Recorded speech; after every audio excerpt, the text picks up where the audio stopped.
somebody who can do this. Right. The number one this was put together a business plan for me. Mm-hmm. That was my first encounter with Leslie Smith.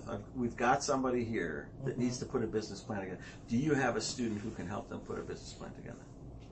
I started an organization in the business school. It lasted for just over 2 years. We had some money from the Small Business Administration. We interviewed, selected, trained, and deployed roughly 60 MBAs over that period of time, and some upper-level students, to do this. To be able to receive people coming in who want a very specific thing done. They want a website put together. They want a business plan. They want some kind of legal business formation. Sort of like a clinic. Right. What a clinic, but not a clinic. Because what we really were was work for hire, where you didn't really pay a lot of money for it. No, but affordable, but Correct. So the reason why I'm drawing that distinction is the clinic model tells you how to do it, and then you got to go do it. For the most part. Yeah. That's at least the way the legal clinics work. They don't. They don't do it for you. They'll give you a good outline, right? So maybe it's a matter of degree. Anyway, those requests keep coming in.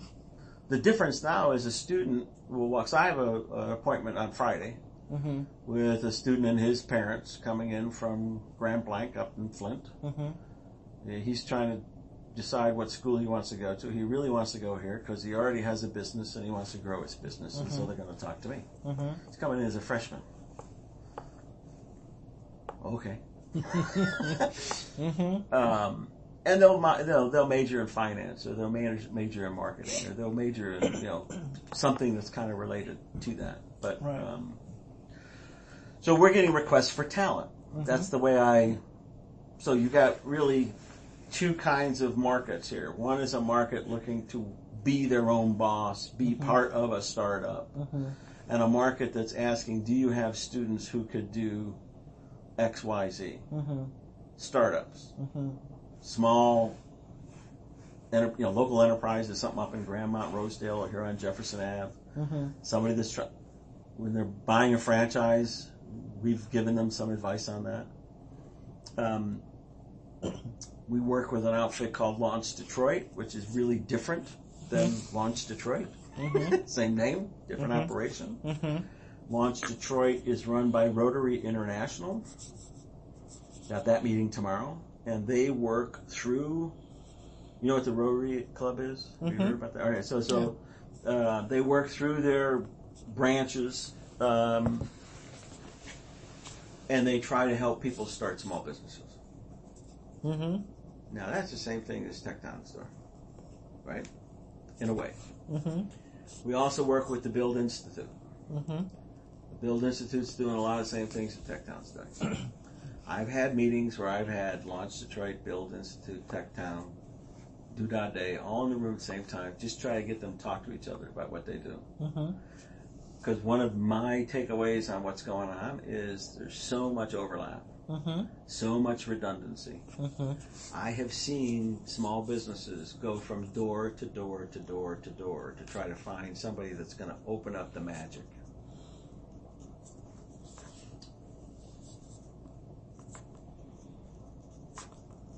Usually the magic is money.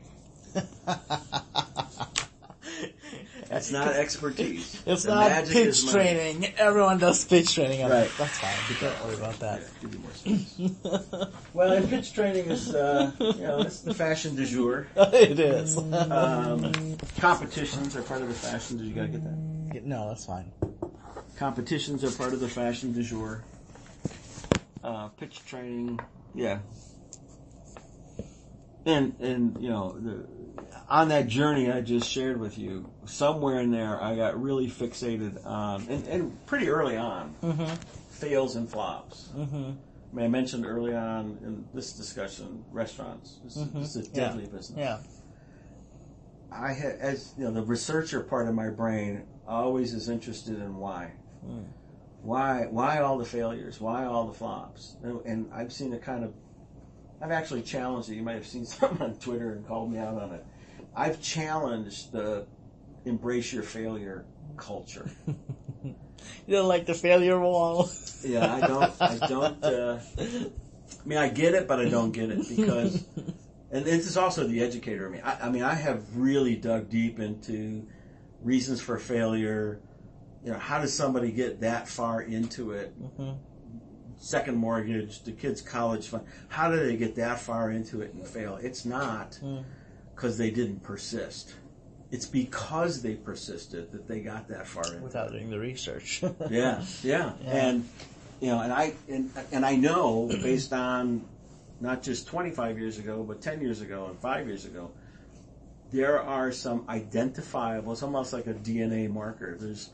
There's markers in there that you can pick up early on that say this is likely not to succeed. And if you teach somebody, well, just keep trying, learn your lesson and experiment, keep trying. That's not a bad message. It's a bad message if you're risking everything. Right. Particularly if you're not doing the work in between. Yeah. So the other bit that we offer in the space, so we offer, I'm going to call it a talent engine. And it's a different talent engine than the kind of talent engine that David Tarver was trying to create or the talent engine that Ned's trying to create. It's a complementary talent engine, but it's a talent engine. And the other thing we do with it is we add rigor. I call it tough love. I can't tell you the number of pitch training sessions I've gone to where the game has been to get you more confident, teach you how to stand. That's great. I mean, it's all powerful stuff. It is part of what you have to do. But where is somebody saying, I don't know if you want to pitch this. This is not ready. Let's work on the idea and then let's pitch it. It's not practicing the pitch. The idea is premature. There are pitch clubs all over the place. Do you know the reason why the pitch clubs exist? Why? Tell me. Investors are interested in spotting opportunities and talent in particular. Right. So the original business plan competitions, the very first business plan competitions, which are the predecessor to Pitch Mania, which is where we are now, they were just pedagogical devices out of entrepreneurship programs and courses. They were not intended to be investment showcases. That's not what their original intent was. But very quickly, Rice University figured out this could be a whole different thing, and they took it up a level. Stanford was not far behind. They figured it out pretty quickly. They hadn't been doing it publicly. They had been doing it privately. They weren't putting on a big showcase with confetti and spotlights. They were just doing private pitches. So they figured out, okay, well, let's do that. So it became as much theater in some respects as it did the functional component of it. Right. But it lost its pedagogical purpose because it went in. It's a world without borders. It just moved into this other space where pitches in and of themselves are a thing. So we do pitches now because we do pitches now. That's the answer to the question. Demo days are just a variation on a pitch. You just have something working. We got very excited about hackathons, Hackmania. Yes. Hard to tell what the next thing is, but I know it won't be pitches because there's something else coming. It's done. Yeah, it's pretty much, it's had its day. And you had gurus going around with the art of the pitch and,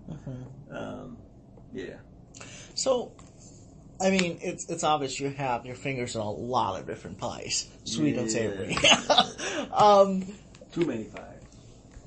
Is there a specific vehicle that you are driving that is more or less the thing that you're focusing on, or do you see all of these as different programs or different agendas or pedagogical aids that the business school itself is moving along? Yeah, I've got two hats on. Okay.